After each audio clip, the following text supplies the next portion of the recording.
Hello, and welcome to Sweeney Pat's Shut It Slag News. Worse than you, I've been a bit sick of the news last couple of days. But then again, look on the bright side. It's springtime for Hitler, or anyone. A time of rebirth in our natural world, unless it's Milton Keynes. But how do we know, Dave? Oh, very nice. Yes, the grass doth grow, the flowers do bloom, the bees are busy, and the birds begin to build their nest, as if to expect to need it for some useful purpose. And as I go about my round, the fields are filled with each sheep with 2 lambs. Wallop!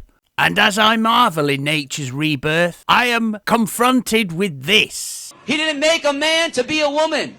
He made the man to be a man. What are you going to do? Come attack me now? I should. Hey, man. That's up to you. If you want to pull that on me, well, God bless you. You slag! You slag!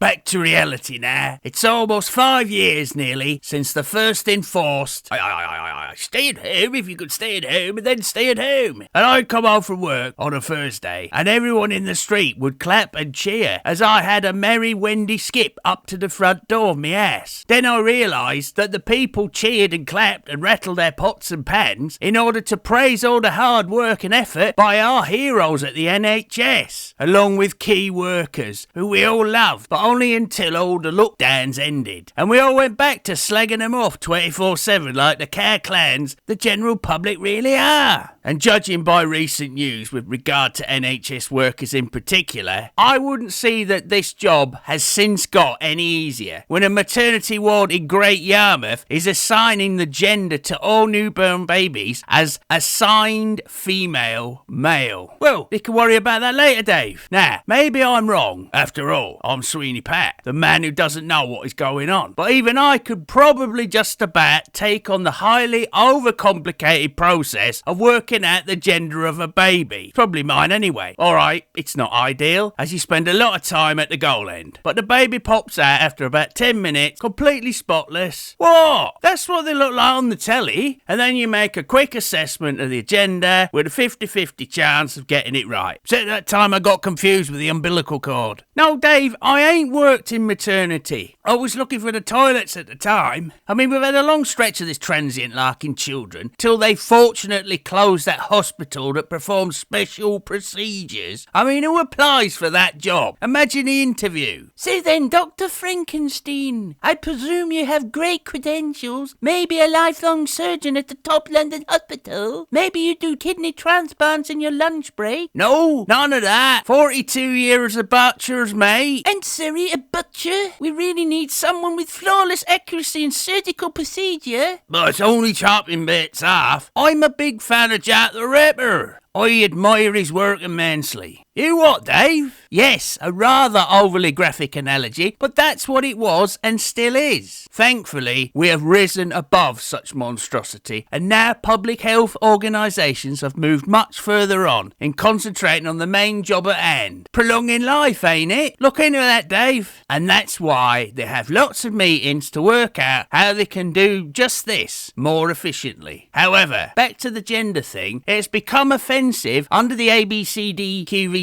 guidelines to address the other members of a meeting as ladies and gentlemen. Now, don't get me wrong, everyone at that meeting might be complete arseholes, and none of whom will be in fact ladies or gentlemen, but they will still either have an hot dog or an alley. And all this sort of thing will do is slow down the pace of any meeting even further, when you consider that in most meetings, people won't even agree on the colour of orange juice. And to address this further, some hospitals are now asking men who require an x-ray if they are currently pregnant. Last time I went, it was a false alarm. But this comes about after a long drawn-out questionnaire asking such delicate and sensitive questions like, are you male? Whenever I go to the doctors, I just whip my lead out at the reception, so we're all on the same hymn sheet. Then again, it was a cold day, so I keep a stash of photos in my pocket with it zoomed in a bit, just in case there is confusion. And if there happens to be any children around, I'll just tell everyone that I'm a drag queen dancer at McDonald's.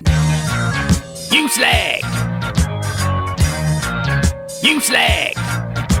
You remember when they used to teach you at school? When you cross the road, look right, look left, then look right again. And if you didn't do that, you wouldn't be alive to tell the tale. That's what we need today. Let's get back to that, Dave. I've been Sweeney Pat on Shut It Slag News. Ta-ra. You need to try less being like somebody you're not and start to humble yourself and be somebody that God made you to be. He didn't make a man to be a woman. He made the man to be a man. He didn't make the woman to be a man. He made the woman to be a woman. And this is the truth. What are you going to do? Come attack me now? I should.